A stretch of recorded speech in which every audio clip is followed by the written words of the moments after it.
Hey everyone, how's it going? It's Anthony Cosenza with the Orange and Black Insider Bengals podcast, and you are listening to the Orange and Black Insider Bengals podcast. I am joined as always by John Sheeran. John, happy early Thanksgiving, my friend. You have had quite the week, from what I understand, and I think some of our listeners who follow you on Twitter may also have heard a little bit about it. But how you doing, man? You hanging in there for the holiday? Yeah, you know what? I'm just gonna. I've earned this Thanksgiving week.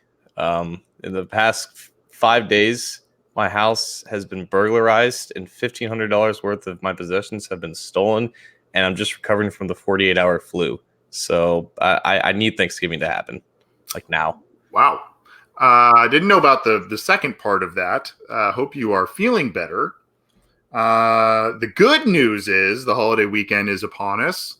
The year is almost done. Thank God.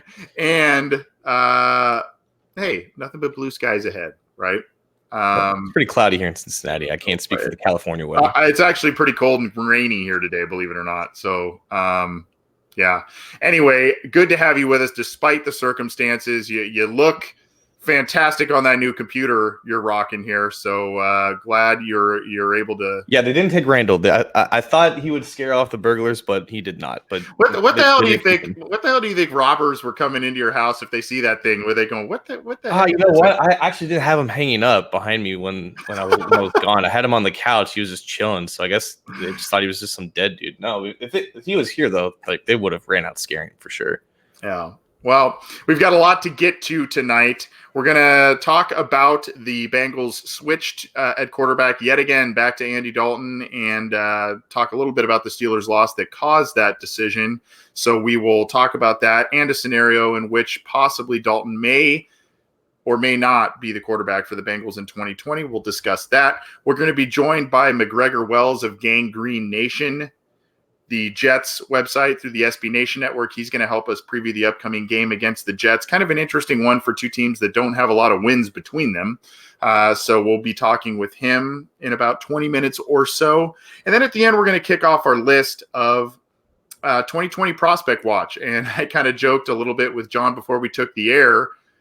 You know, that's the main thing that Bengals fans pretty much have to look forward to at this point in 2019 is some of the guys that may or may not join the Bengals next year, excuse me. So just we'll talk about it when that segment starts too, but just a little preview of that. Basically, we're going to do a couple of things with that. John and I are going to select some people we've watched, some players we've watched at the college ranks that could be good fits for the Bengals in various rounds of the NFL draft. Give you a little bit of a profile in case you are unfamiliar with them. Others, maybe some that we have talked about at length, will be joined by other guests who have immediate insight to those players. So, for instance, we will be covering the big three quarterbacks of Tua Tagovailoa, Justin Herbert, and Joe Burrow, and helping us out will be various members of SB Nation sites for those respective schools that cover those teams. So it's not just going to be us talking about certain prospects. There'll be a little bit of that, but there's also going to be some interviews and us asking people who cover those teams on a weekly basis and see these types of players on a weekly basis. And we'll be doing that really kind of the rest of this year. And I assume we'll probably be doing that quite a bit leading up to the draft. So we're looking forward to that, and we hope you enjoy that too. We'll be ending the show with Prospect Watch, and we'll be doing listener questions this weekend as well, even though it's Thanksgiving. We're not going to be doing it Thursday, but we will be doing it either Friday or Saturday. We'll chat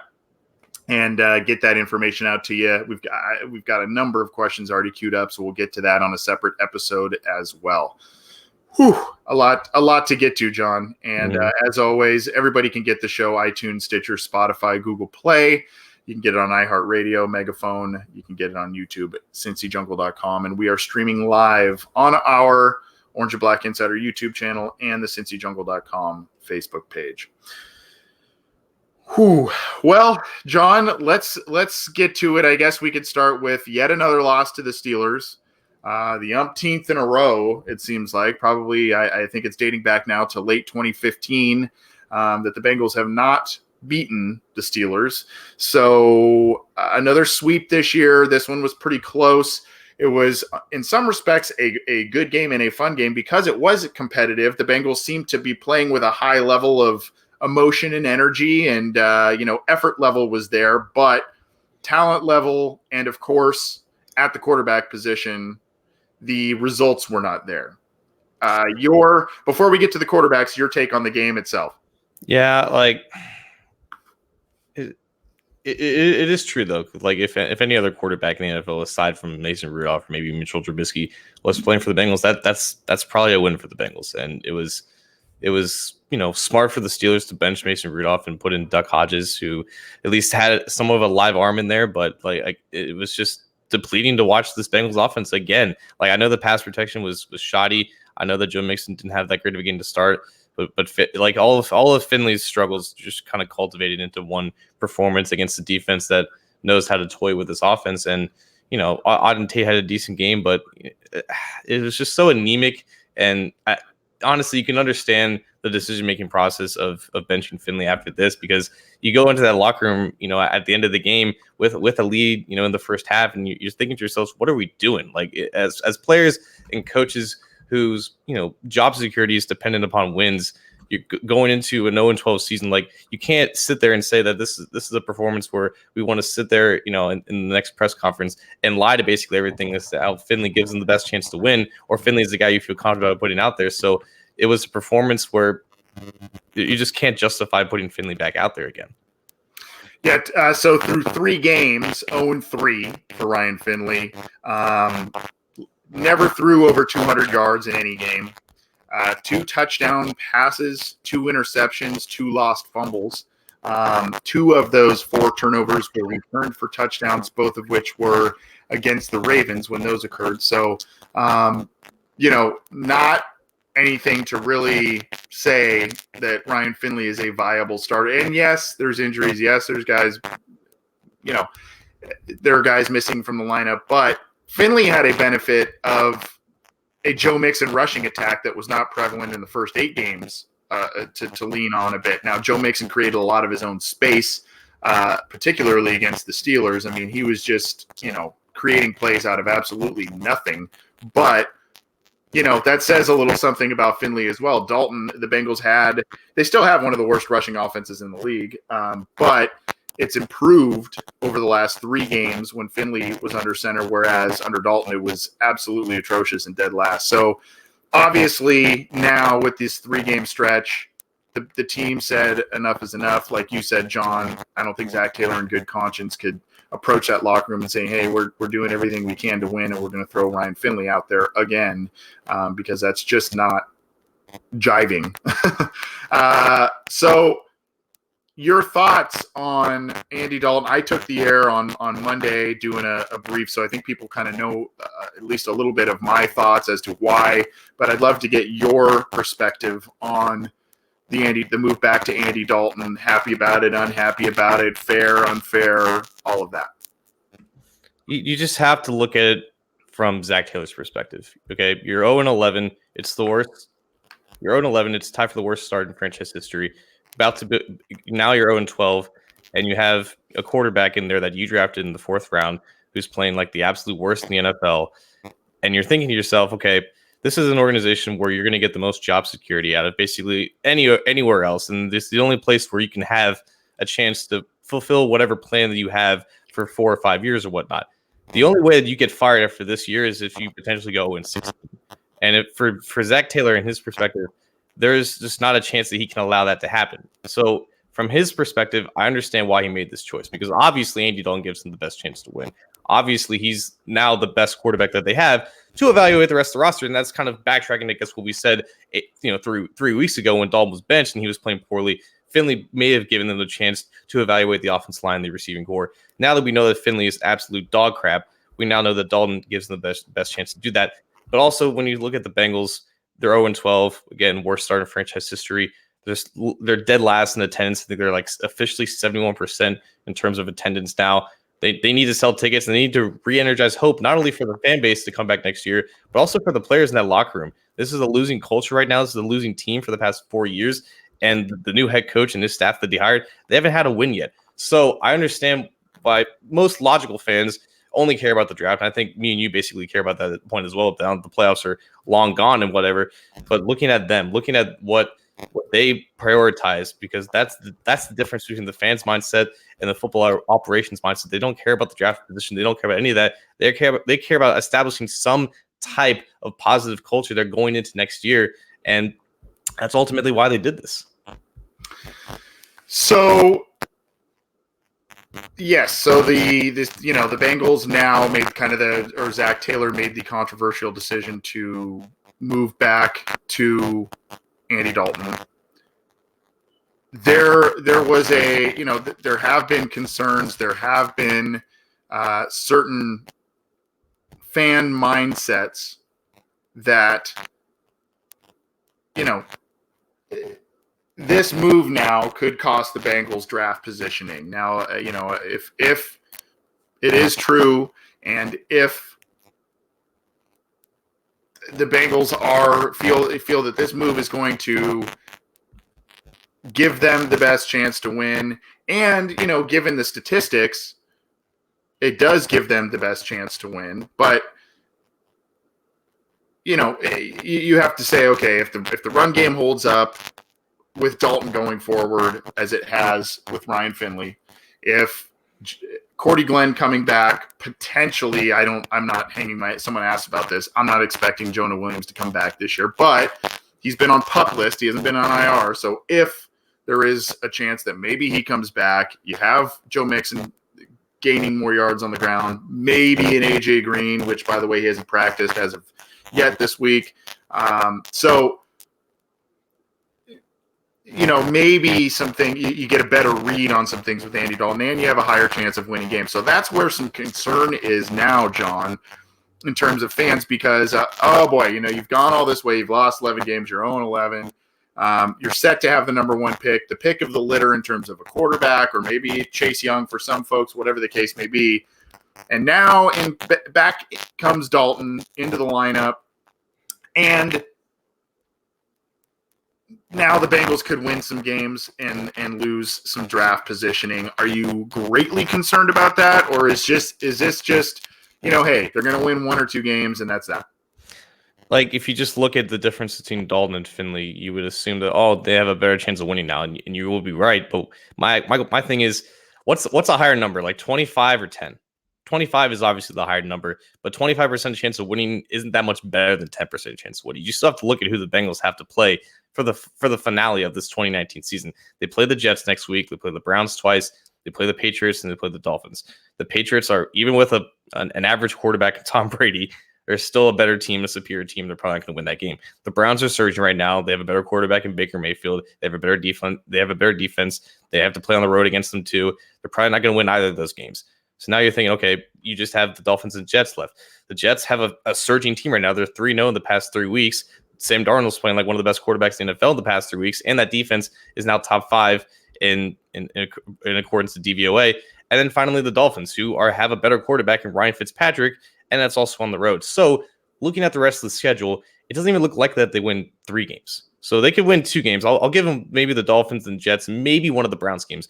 2 or 3 wins, 2-14, 3-13 to finish the year when everyone else in the NFL is at least at 2 wins. I think the chances of them drafting first overall are still really high, even with Dalton in there, because the difference between Dalton and Finley may be marginal, but it may be a little bit better for Dalton's side, but it's still marginal in a sense where you're not going to get that much better performance against teams that are, for the most part, better than them. So I don't think the fact that they had this cushion forced them to make this decision. I think that was an independent variable in all this, but regardless, I don't think their chances really diminished that much as people think. Yeah. By the way, John, I don't know if you're experiencing. Some people are saying there's some audio issues. Yeah, I got that initially. I tried to fix it, but I think it's good now. Okay, I wasn't hearing it. I wasn't hearing it on your end, and I wasn't hearing it on my end. So appreciate you guys letting us know. Sorry about that, but we're working to get that, kind of tweaking some things to make it better. At any rate, where I kind of wanted to go next, before we're going to be joined by MacGregor Wells of Gangrene Nation, I wanted to go here. Okay, this may be a far-fetched scenario, but kind of piggybacking on what I just asked you with, there is a possibility that the Bengals may win some games here. And with two teams poised to be in the top 5 in the Jets and the Dolphins, say the Bengals win those games, maybe they win 1 or 2 against the Cleveland Browns. You get 3 or 4 wins out of these next 5. Andy Dalton plays well. He plays better than he did in those first 8 games. He shows maybe with an A.J. Green return, a Cordy Glenn return, like I said, maybe Jonah Williams. John Ross is another guy who is set to return potentially in the beginning of December. So you get some of these guys back. The run game plays at a level that it's been at for the past 3 weeks as opposed to where it was in the first 8 weeks. And all of a sudden you have a much better output, a much better looking Andy Dalton and Zach Taylor system, which net wins. Okay. Now, if you net wins, say you finish 3-13, you finish 4-12, and it moved. There are a couple of things at play here. If you end up losing draft positioning, and maybe you end up losing a shot at Joe Burrow, because we know that the Bengals do not like to move up to trade up and sacrifice picks. We know that. So if they're not getting the number 1 pick and Joe Burrow at number 1. If they're not sitting at number 1, they're probably likely not getting Joe Burrow because they're not going to move up and sacrifice picks. They don't like to do that. So if they miss out on Joe Burrow and they move back, they slide back a little bit, what is the likelihood that the Bengals select a Tua Tagovailoa, a Justin Herbert, and hang on to Andy Dalton as their starter for 2020 and use one of those 2 guys as in a red shirt year? Tagovailoa recovering from the injury. Potentially you have Justin Herbert who needs a little bit more development, and that's the route they go. You hang on to Dalton for 1 more year, see if you can kind of return to competitive football in 2020 while these guys learn and or recover. I'm not sure if I can speak on the likelihood of that happening because this is still Zach Taylor's team. We still don't know a lot about the future plan of this organization, if there even is a plan. And I think benching Dalton in week 8 signified that, he was basically done Cincinnati for the long term. And for him to come back in the next 5 weeks, potentially play very well with an improved and healthier roster, and all of a sudden he's back at least in 2020 again, and at least has a chance to make something out of that season. I think that in itself is a little unlikely because I think there's some sense of type of future foresight on this whole thing. I think they still want to move on in another direction at the quarterback position, and taking Tua or Justin Herbert as that redshirt role behind Dalton would make sense because I think they look at it like now, like if they release Dalton and if they go that route, I'm not sure they'd be very comfortable having Finley as the bridge guy because he can't even essentially do that. He can't pass the torch. He'll probably fumble the torch on the way over the bridge. So he's probably not a viable option at this point for that role. I think they just see him as a long-term backup in a sense and don't want him starting under any circumstances. So in that case, that does make some logical sense. It would ultimately depend on the evaluation of those 2 quarterbacks. I think they're going to like Tua a lot more than Herbert just because he's more consistent and and his decision making is overall better. He might just be the better prospect. And we just talked about it last week, how they would be very, unattracted to the idea of taking a guy in the first round who probably isn't going to play or at least play at a high level in 2020. So maybe that deters him from Tua and deters him from this whole plan. But if they miss out on a chance like Burrow, or on a guy like Burrow, and miss out on that chance to get that franchise quarterback, that does make a lot of sense. But only if, like you said, all those positive things happen in the final 5 weeks. And as we've seen from the first, 11 weeks, it's kind of unlikely it's going to happen. Yeah, it's a far-fetched scenario that I'm proposing, but it's a scenario where, Dalton's going to play pissed off, for lack of better words. He's got a chip on his shoulder. There are, like I said, there are guys, pieces returning. The Dalton plan, surround him with pieces. Some of those guys are returning.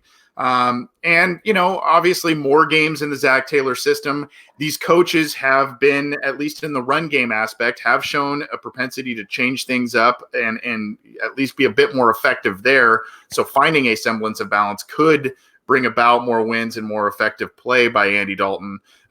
We'll see what that leads to. I think if the Bengals, continue to lose games and, if they get the number 1 overall pick, Burrow's the guy. I think it's a little bit of a far-fetched scenario where they win 3, 4, 5 games in these remaining 5 weeks. But if they do, I just think it gives them, a bit of something to think about, and especially if they lose draft positioning. Before we get to our special guest here, John, real quickly, any do you have any inkling that this is maybe something to showcase Dalton for a possible spring trade by putting him back in the lineup? Absolutely, yes. I think that's an alternative motive here. Like right now, Dalton's value was extremely low, and this obviously raises it a little bit. And at some point, you just got to say, we'll just take anything that anybody can give us. And who knows what his value was at the trade deadline? But obviously, once he was benched, it diminished. It's because everybody knew he was going to be out the door. If he does show something positive, and there's been rumblings about how this quarterback carousel is going to be extremely, radical this offseason with a lot of other quarterbacks on the move. So if they can get some positive assets out of this last 5 weeks, that's definitely a win for them. And I think that was also something that was in the decision along with just trying to get a win. Yep. Well, Dalton is the starting quarterback, and he will be playing against the Jets. And it sounds like for the rest of the season, and it sounds like Zach Taylor made this decision. He consulted with ownership, but he basically proposed the fact that he was going to make this move, and ownership gave its blessing to move back to Andy Dalton, and that's where we're at with things as Week 13 is around the corner. This is the Orange and Black Insider Bengals podcast. He's John Sharon. I'm Anthony Cosenza. We're going to bring in our special guest in just a second here. But as I said at the onset of the show, you can get this program on iTunes, on Stitcher, on Spotify. You can get it on Google Play. You can get it on iHeartRadio, the Megaphone platform, YouTube, and all of our stuff is on CincyJungle.com. So to help us preview Week 13 against the New York Jets, we have MacGregor Wells of SB Nation's Gangrene Nation. MacGregor, can you hear us? How are you, sir? I can hear you. Can you hear me? Yeah. How you doing? Great. Good. How are you? Good. Thanks for joining us. Appreciate you making the time. I know it's probably a little late on your end, but we appreciate it, especially during the holiday season here. Hopefully you're setting yourself up to do something fun tomorrow. But just let's get right to it. I'm a Southern California guy. I watched a lot of Sam Darnold. I really liked him coming out as a prospect. I liked him better than Baker Mayfield. Both guys have struggled a bit in their second year, but Darnold's done a few nice things these past couple of weeks. What's your assessment of him so far for the New York Jets? I think he's really come into his own the last few weeks. He struggled a lot early in the season, and I think a lot of that was due to the fact that the Jets kind of played a murderer's row of pass defenses that really gave him a lot of trouble, as well as his problems with mononucleosis earlier in the season. That's an unusual thing for someone in their 20s to get, but whatever. Anyway, I think he was probably a little bit under the weather when he came back as well. That tends not to clear up as fast as he came back. So who knows? It's hard to say, but I think as he's gotten to the easier part of the schedule, he's really coming to his own, and we'll see as the season comes on. Later in the season there'll be some really tough defenses again, and we'll see if he can handle those. But the last few weeks he's been terrific. Well, speaking of tough defenses, the Jets have a pretty good one in their own, but I'm just very curious. Over or under 25 yards, the safeties for the Jets are playing behind the line of scrimmage of Greg Williams as defensive coordinator. There'll be one really deep safety usually, but not both. Both of them are not past 25 yards. Yeah, one is usually off the television. Yeah, I just remember the Jabril Peppers was always like 50 yards away from the line. But yeah, has Greg really turned that defense around? Has he shown a better capacity to lead them, because they've been kind of on a hot stretch lately? He's done an amazing job. I mean, the Jets' problems have not been on defense at all, and the Jets' defense has kind of been decimated with injuries. They're down to their fifth string inside linebackers, and they've had injuries along the defensive line as well, and a cornerback. Both their top two cornerbacks are down. They're gone for the year. Well, one's gone for the year. One's will come back maybe this week, maybe not. But they've been gone for a while. So we're operating with backup cornerbacks, backup interior linebackers, and still the defense has been terrific, especially the run defense, which is the best in the league. So MacGregor, the Jets were, I mean, they made the big splash this offseason in free agency, right? I mean, they got the linebacker from the Ravens. They got Le'Veon Bell. They made some moves, and it hasn't really worked out for them. From the other side of the fence, the Bengals side of the fence, a team that does basically nothing in outside free agency. What's your take on the effectiveness of that strategy? I know Mosley's been hurt. Are fans still wanting more of that outside free agency approach, or is it, this simply isn't working? We really need to refocus efforts on the draft. We need to do better in April rather than March. Well, I think here's the thing: the Jets had a GM that really didn't work out at all, and Mike McCagnon that they fired last year, and he had a series of terrible drafts. And when you have one terrible draft after another, you really don't have anybody to bring back internally. So you have no choice. You have all this money because you didn't have anybody to sign to second contracts, and you have to go into free agency and spend it. Now, I don't think it's the ideal solution. I don't think it's a good solution. It's just the necessary solution when you have nobody internally that can fill any kind of starter role. So the Jets have been forced by terrible drafts to go outside to free agency, and that rarely works well. You always are paying a ton of money for guys that probably are not going to ever measure up to those contracts, And that's what happened with the Jets, and it'll happen to most teams when they do this. Occasionally, a team will build well at least for a year or two from free agency, but it's no way to run a team. The bottom line is it's got to be through the draft. You've got to draft well. The Jets have been amongst the worst in the NFL in drafting. Speaking of the draft, you guys selected Quinnen Williams with your first-round pick, and you traded Leonard Williams, surprisingly, for a couple of mid-round picks, but presumably that would have given Quinnen a bigger role in that defense. How has he really looked in his first year?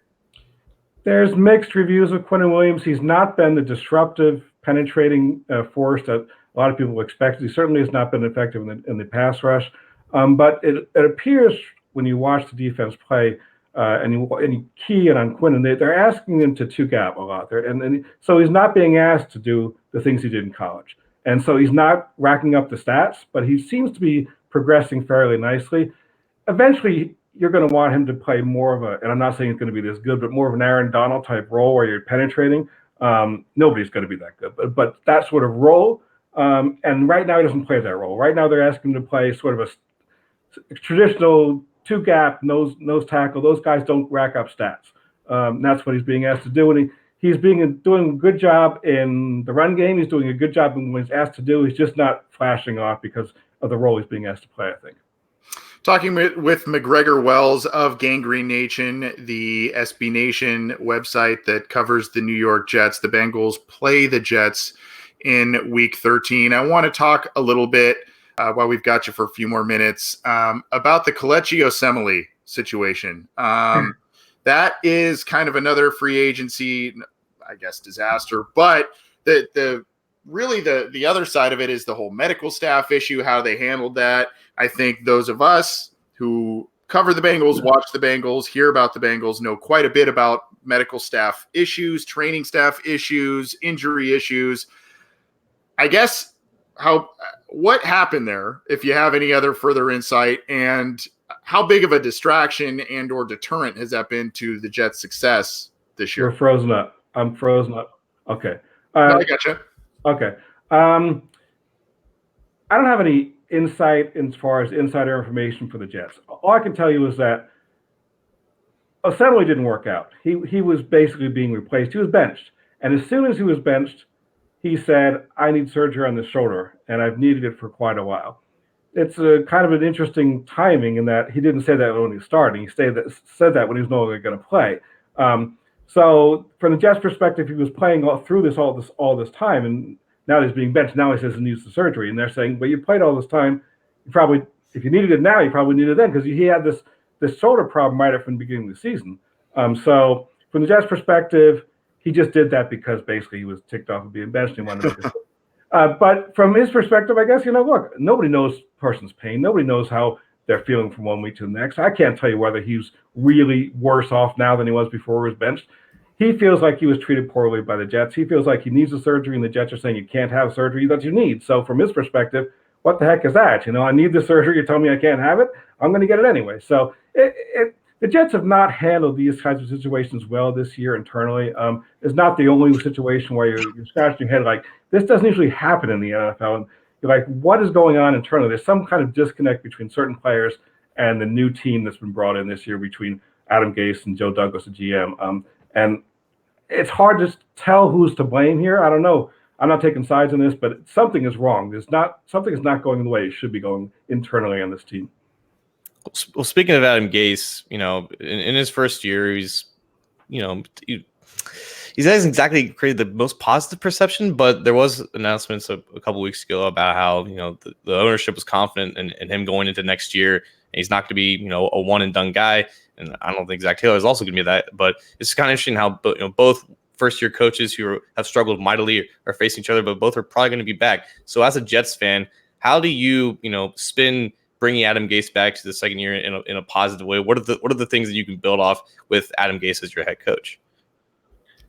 I'm not a fan of bringing him back. I didn't think he should be back. But if you're going to say, how do you spin it? The last few weeks, the offense has been terrific. They've scored 34 points 3 weeks in a row. Sam Darnold seems to be progressing nicely. He's gone from bottom of the league quarterback to somebody who's really put together some really terrific games lately. So from that perspective, your most important player on the team by far is the quarterback. If you can get that quarterback up to speed where he's now a force in the league, and if you're going to say Adam Gase is the one doing that, well, that's a really good reason to bring him back. I'm not so sure it's Adam Gase. I think it's more Sam Darnold. But if you believe Adam Gase is the one responsible for that, then that's a great reason to bring him back. So how do you see this one playing out this week? Is this a trap game for the Jets? What can the Bengals potentially exploit in this game? Or do you think that the Jets are catching kind of that late season surge, hitting their stride a little bit, like you've mentioned, and that this should just kind of be another notch in their belt this week? I don't think a Jets team can ever say any team is the notch in their belt. This is not a good team. This is a team that has feasted on a few weak opponents and a couple of opponents that overlook them. If the Jets go into this as a trap game, if they come in flat, that's a real mark against Coach Adam Gase. You cannot go on any road game in the NFL and say we're going to notch this as a win, unless you're Patriots. You can, but at most teams, road games are tough to win. I don't care who you're playing; it's tough to win on the road.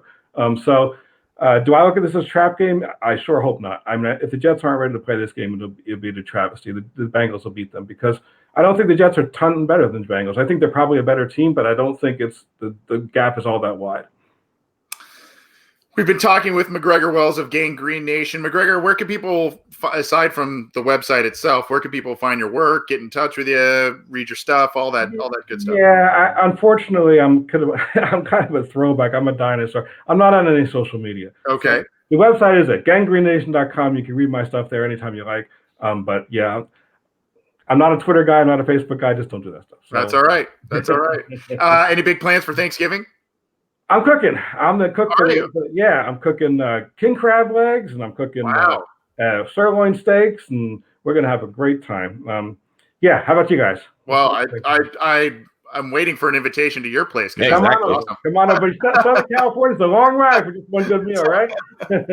Yeah, just kind of doing the family thing myself. There you go. Yeah. Well, thanks for coming on. I appreciate it, and have a good holiday. Enjoy this weekend, the extended weekend, the football, and appreciate your insight. Appreciate you coming on. Thank you so much for having me. All right. Take it easy. Take care. That was MacGregor Wells of Gang Green Nation, SB Nation's Jets site. Go check out their website as the Bengals get set to take on the Jets in Week 13. Interesting stuff from him, John. I thought there's some good insight, and I thought it was interesting what he said about about Adam Gase. It sounds like that fuse is already very short amongst the fan base, and I don't know if Bengals fans, the majority of them, I don't know if they feel that way or not. But well, Taylor doesn't come off as like a meme as much as Adam Gase does. Gase makes it very easier, I think, for people to despise him. Plus, he's in New York, so he's going to have a lot more critics in comparison. Where did Anthony go? So, that's the look from the other side of the fence. Yeah, I briefly stepped out there. I don't know what happened there, but a look over the other side of the fence there with the Jets.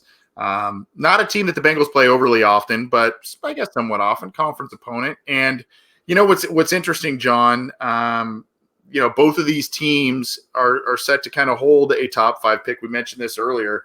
So this game, at least for those who are into the tank fest, this game kind of holds a little bit of weight, right? No, I mean, like you just look at the rest of the games remaining. Like this is one of those games where you think this is winnable because the Jets are potentially fraudulent based off the past 2 weeks, and they can just implode at any minute. And their head coach is Adam Gase, and it's at home. And I don't think Andy Dalton's ever lost to this team. And it's against a defense. It's against a style of defense that at least most Bengals players on offense are familiar with playing in that Greg Williams defense. And it's a defense that doesn't have a lot of star power. They obviously have Jamal Adams and Marcus May, but they traded Leonard Williams, and I think Jordan Willis, out of all people, is like their second highest graded edge defender on that defensive line. So yeah, Jordan Willis not only plays for the Jets, but he's actually a decent player for them. So it kind of speaks to the testament of the overall depth. But Williams is getting that unit to play a lot better as a team, and I think they've only given up 20 points the past couple of weeks, and they just demolished the Raiders, who beat the Bengals pretty handily or 2 weeks ago, or at least towards the end of the game. So like this is a game where if Darnold really just pops off, then the Bengals don't really have a chance, because even with Dalton back, I don't think their offense is going to be able to keep up with him. And this is a defense that has the capability of just slowing down whatever this offense is shown to be. So this is the Jets are winnable in a sense of the very definition of just playing a 4-win team, but they have the chance to either blow them out by multiple scores or just underwhelm completely enough to keep this another close game. Yeah, and we were thinking about asking him about what the Jets may do if they hold a top 5 pick, if quarterback would be in there. But given his kind of review of Sam Darnold, I kind of figure, and I think most people figure, that quarterback probably, with Sam Darnold only entering year 3, if they have a top 5 pick, I don't think that would be the route they would go. Maybe offensive line or something like that. Yeah. But, so I don't think they're a threat to take one of those big 3 away from Cincinnati if they happen to leapfrog Cincinnati in terms of draft positioning. This is the Orange and Black Insider Bengals podcast. You just heard from MacGregor Wells of Gangrene Nation to help us talk about the Jets game. He's John Sheeran. I'm Anthony Cosenza. Get this podcast on basically any audio platform where you get your podcast. It's available a lot of different places. It's available on YouTube and on cincyjungle.com. We thank those of you joining us live, whether that's through our YouTube channel or Cincy Jungle's Facebook page. Appreciate it. We know it's Thanksgiving holiday is upon us, so you may be traveling, you may be, I don't know, but we appreciate you listening to us, and in advance, we're not getting out of here yet, but in advance, we hope that you have a good Thanksgiving holiday. Dude, I know I'm still sick because I just realized I didn't answer any part of what question you asked. I just went on a completely different tangent. I don't know what that was. That's all right. You got tryptophan on the brain, dude. Oh my God. It's all good. Let's segue, John, into the the NFL draft. As I said at the onset, the Cincinnati Bengals and their fans probably mostly have the NFL draft mostly to look forward to. So yes, we've been talking a lot about the quarterbacks, and yes, we will get to the quarterbacks. We're not going to kick off the segment with that this week, just so you know, so all you listeners know.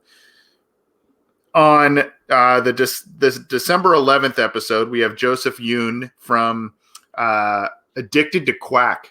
That's like the best. Amazing. Yeah. Amazing. I love that website name. The SB Nation Oregon Ducks website. He is going to be joining us then to talk about Justin Herbert, maybe a couple of other prospects as well. So he's going to help us kind of move this segment along. We also have Billy Gomila from the LSU SB Nation website. He should be joining us next week. By the way, our show next week will be next Tuesday night, not Wednesday night, the 3rd. So join us. If you're a live listener, join us for that.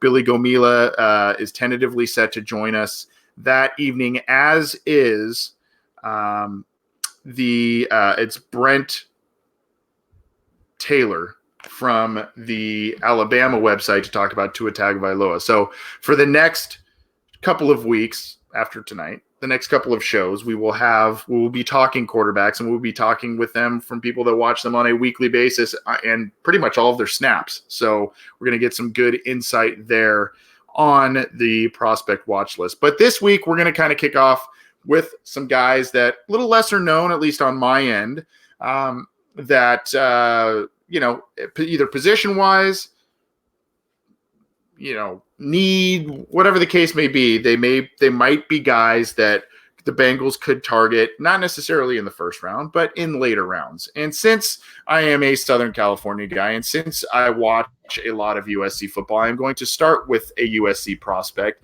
And this prospect is wide receiver Michael Pittman Jr. Michael Pittman Jr., his father was a running back for the Tampa Bay Buccaneers for a number of years. And this kid, Michael Pittman, was a very effective. He was kind of a reserve guy, kind of got some starts throughout his career. But his son, Michael Pittman Jr., is a wide receiver for the USC Trojans. He's got another son, Micah Pittman, who plays for Oregon as well. But Michael Pittman Jr. is set to leave. There are conflicting kind of reports on where Pittman may go. Some people think he could be as high as a second or third round guy. Some people think he's going to be a day 3 pick. Here's kind of the deal with him. He is absolutely huge, 6'4", 220. He runs vertically pretty well. It's going to be interesting to see what his 40 time is, because if his 40 time ends up being a good time to match with those kind of, the 6'4", 220 frame, that's going to skyrocket his draft stock. Where he excels, John, is high pointing the football. He does make the big play. He's not an overly fast guy, but he's pretty fast for his size.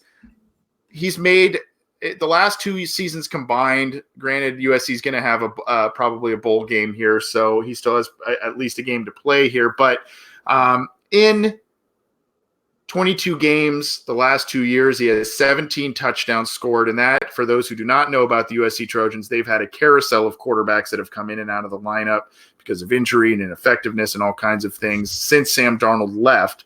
So as a junior, Pittman had 41 catches, 758 yards for a big 18.5 yards per catch average and 6 touchdowns. This year, a big jump in statistics as their go-to guy, 95 catches, 1,222 yards, and 11 touchdowns. The yards per catch average dropped to 12.9, but effective guy. So I know you hate to do comparables, NFL comparables, John. I'm not a big fan of them either, because you throw something out there and you think it's a compliment. Some people don't take it as such, what have you. But I see this kid as a quicker Auden Tate. I see him as maybe a bit more athletic Auden Tate, with the size, the catch radius, and can do a few more things vertically. He's an inch smaller, but he's got the big body, the big frame. He is a big red zone target. He's a guy, like I said, he'll high point the ball. He can go deep. He can move the chains a little bit. I think he may run a bit slower. So I think that's why a lot of people think he's going to be a mid-round pick. He may be in that 4.6-ish range, which isn't terrible for 6'4", 220. But, when you see a DK Metcalf around a similar stature go, what is that, sub 4.4, the expectations can be a little bit different there. I think he does some of the similar things that DK Metcalf does. He's not the absolute physical specimen that Metcalf is, but this kid is built. I think he could be a good complementary receiver on an NFL team. I look at like an Alshon Jeffrey. I look at, like I said, Auden Tate. I look at guys like that where, he could be a guy that slot guy, maybe occasionally put him outside for the occasional deep ball, but a good red zone target in the NFL. That's how I see Michael Pittman Jr. I don't think he lasts personally past the 3rd round. Definitely not past the 4th round, but stranger things have happened. Yeah, quicker Auden Tates usually don't last that long, because really quick Auden Tate is like a Calvin Johnson. But I don't think you think he's that quick. So no, he's not. No, that guy and his skill set definitely has value. That's a good one. Usually I don't watch too much college tape this early, and I usually have people who are better than some positions for that to do that for me. One of my favorite followers on Twitter, and one of my friends on Twitter who does a lot of offensive line work, his name's Ryan Patrick at Royal Red Legs. He does a lot of offensive line watching in general, and the name that he told me last week was a guy named Sam Cosmi from Texas. Now he's a redshirt sophomore. He's an offensive lineman, so he might not declare this year. But there have been, some cases where guys kind of leave early because, they start a lot and they have a lot of experience and, they just want to get to the NFL as quick as possible. Maybe they don't like the role. That could potentially be a case for Cosmi because, as we've seen, Texas is not back. They're like 7-4 or 6-5 at this point. So maybe he wants to bounce early. But regardless,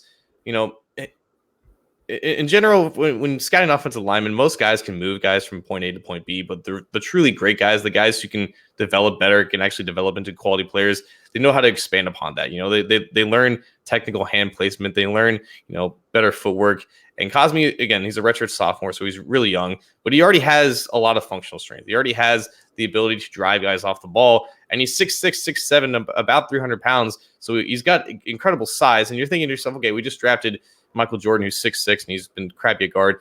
But, not all guys are obviously play the same, despite the size. He knows how to gain leverage. He knows how to play with good pad level. He played at right tackle his redshirt freshman year, started all season. Then he moved to the left side here. But he's a guy that could potentially have a future inside. And Ryan's, comparison to him was Andrews Pete. Andrews Pete was a guy from Stanford, drafted back in 2015, I think, in the first round. A guy that the Bengals might have drafted had he been available for them instead of Cedric Ogbuehi. But Pete also had really heavy feet at Stanford, right? His pass protection skill set could not survive in the NFL. The Saints knew that. They moved him inside the guard, and he's been an absolute mauler. He's been a guy that, despite not the greatest fit in his zone blocking scheme, he knows how to just, get good leverage at 6'6", 6'5", and just really just use those tree trunk of legs to just drive guys off the ball. So I think Cosmi is another sense of that guy where he plays a lot of functional strength. He plays a great leverage, great pad level. And honestly, for a guy who's only maybe 20, 21 years old, great hand placement. He's just the guy that understands the developmental factors of becoming a great offensive lineman at a really young age at a program like Texas. He might even be better than Connor Williams, who was drafted in the mid-second round from 2018. So, coming from that program, they obviously had luck with Trey Hopkins as well, a guy who could potentially be a versatile, competent component out on the offensive line. He might not declare, so this is why we're kind of saying it now, is just get him out of the way early. So if he does declare, and maybe he kind of overshot what his expectations were as far as draft stock, they could get him maybe potentially later in the draft, like the 4th or 5th round range, kind of where some of those guys who really overvalue themselves really go. But in terms of a value pick, in terms of a guy who can play to multiple positions, who's already started well over 20 games in just 2 years of college at a major program, this is the guy that could potentially be a value piece for years to come. And you think even though he could be a day 3 pick, you think he has starter upside? Yeah, like maybe not right away, because again, he's only been a 2-year starter in college. But after just watching some of it myself, I think a lot of what my friend Ryan said was extremely valid, and how he just has those traits that are kind of rare, because every guy, especially playing in the Big 12 against those defenses, they have the ability to flash, but the consistency is definitely there. So if he does go, it could be like oh man, it's the offensive lineman from Arkansas, not Frank Ragnow, Ragnow's teammate, who was drafted by the Patriots, who was drafted on day 3. He ended up actually starting or getting a lot of starting looks early, but I think he got hurt. He just has, those guys can find opportunities even on good offensive lines. So on an offensive line as bad as Cincinnati, the opportunities are going to be there, especially for a coaching staff that is looking for the best possible option. So if he does find himself on a team like Cincinnati, even as a day 3 pick, he's going to have opportunities. But again, he could go back to college. He could become a better player. He may even be like a day 2 or maybe even a first round pick in the 2021 draft. But that's just a name to watch when you see guys declaring for the draft. Steve Hawley in the live Facebook chat, I assume this is directed to you and Cosmi, the kid you're referencing. Would you stay if you were him? Do you think he needs to stay, or do you think he's NFL ready after this year? I haven't watched enough to really say that, but if I were him, like it's Texas, I really don't know what you're saying for. I guess that quarterback, Sam Ehlinger, is a decision to make for himself if he's going to declare or not, or maybe he's a senior. I have no idea. But if I were him, I would probably get out of Texas as soon as possible if I have a chance to get an NFL contract. Okay. There are a lot of people asking us about various players, and I saw Austin Tran ask us about Kenneth Murray. I saw Will Smith talk about Josh Jones, the tackle.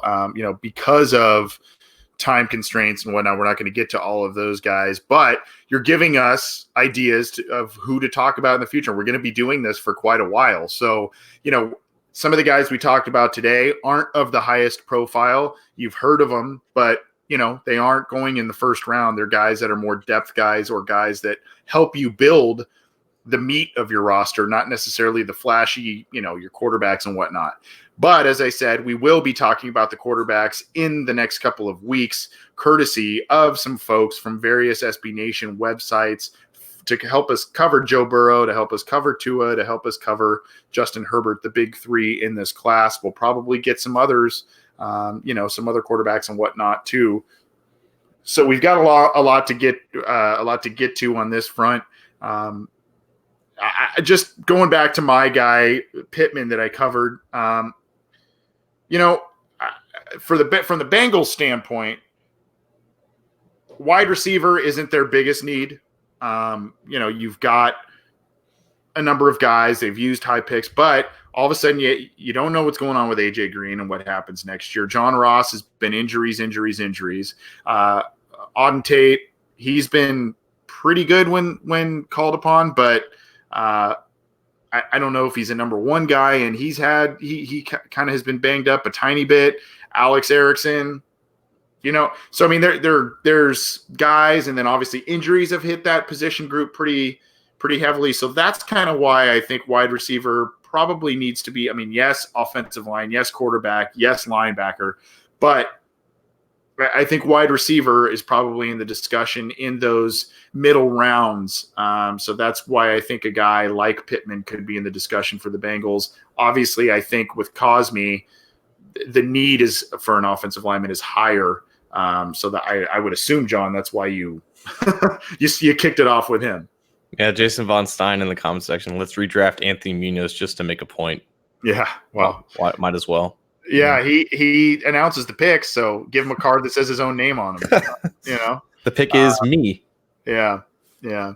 Well, good stuff. I look forward to covering more players with you. And if you have ideas or if you want some breakdowns of players that you guys want us to talk about, let us know. Tip us off to it. To those, get in contact with us and let us know. Hey, talk about this guy in the near future, and we'll try and get to as many as possible because. This is an important draft for the Bengals. This is an important draft coming up. They have high picks, and if they are to keep Zach Taylor and company, they're going to need to hit well and hit on a high rate of picks in this year's draft. So, we're going to talk about these going forward, and we're pretty excited about it. This is the Orange and Black Insider Bengals podcast. He's John Sheeran. I'm Anthony Cosenza. We have had a jam-packed episode. We've talked Andy Dalton and the loss to the Steelers. We've previewed the Jets with MacGregor Wells of Gangrene Nation, the SB Nation Jets site. And we've given you a couple prospects to chew on as the draft is around the corner. We hope you've enjoyed this episode as we get close to Thanksgiving. As I mentioned, you can get this show on a number of different platforms, audio platforms. Get it how you get your podcasts. And if you like the video stuff, you can get it on Cincy Jungle and YouTube. John, we're going to get out of here. Thanksgiving's here, man. And then before we know it's Christmas. And then before we know it, it's free agency and the draft in 2020. Any final thoughts before we get out of here, my man? Love yourself this Thanksgiving. Stay away from the cranberry sauce. I'm telling you, just stay away. Don't touch that stuff. Don't touch that stuff. You had me for 54 minutes, dude. Are you serious? So as a kid, I hated the stuff. Later in life, a great aunt of mine, who, God bless her, she's 94 years old, still scooting around. She makes the most bomb from scratch cranberry sauce. And it literally took me about 4 years ago or 5 years ago to finally come around on it. Now, not the Jell-O with the fruit inside, like the actual cranberry sauce. Like, that's the whole thing, is it not? You just eat the sauce? Yeah. Well, not the Jell-O mold thing. Is that what you're talking about? The Jell-O mold? like the entire facade of it. Yeah, that I can't get into. But there's actual like. I don't know. Some people do it differently, man. Some people. So when I turn about cranberry, it's different stuff. Yes. So your palate changes, my friend. when in 10 years when I'm like 32, I'm gonna like this. I'm gonna like this stuff. Is what you're saying. Give it a decade. Yeah. All right. Okay. Yeah. Give it a decade, and you'll come around. What are you doing for Thanksgiving? I'm going across the river to Kentucky to my aunt's house where my entire family will be, and hopefully gained about 5 pounds worth of food. So that's none of the cranberry sauce. Nice. Bring Randall. Have him gain some weight. Yeah, he needs it. Yeah. Well, I'm glad you're feeling better. I'm glad you've got some of this stuff sorted out, man. God, what a week for you. Feel bad for you. Well, we'll get through it. Yeah. We'll get through it. Yeah. Well, appreciate you joining us. Appreciate all the live listeners joining us as well. I don't really have final thoughts other than to say have a great Thanksgiving. Listen to our show. We got Matt Minnick's Chalk Talk also on tap for coming for this holiday weekend. You've got Orange is the New Black, the podcast from Zim Hude and Ace Boogie. So check that out as well. We're trying to get you multiple shows per week. We're going to do listener questions this weekend as well, or at least I will. So join us for that. Probably, I'm thinking Friday, but we'll see how that works out. And then, of course, we'll do post-game reactions on Sunday after the game. So check those out. Download it. Leave us a review. Appreciate the support, and we will see you on the next show. Happy Thanksgiving.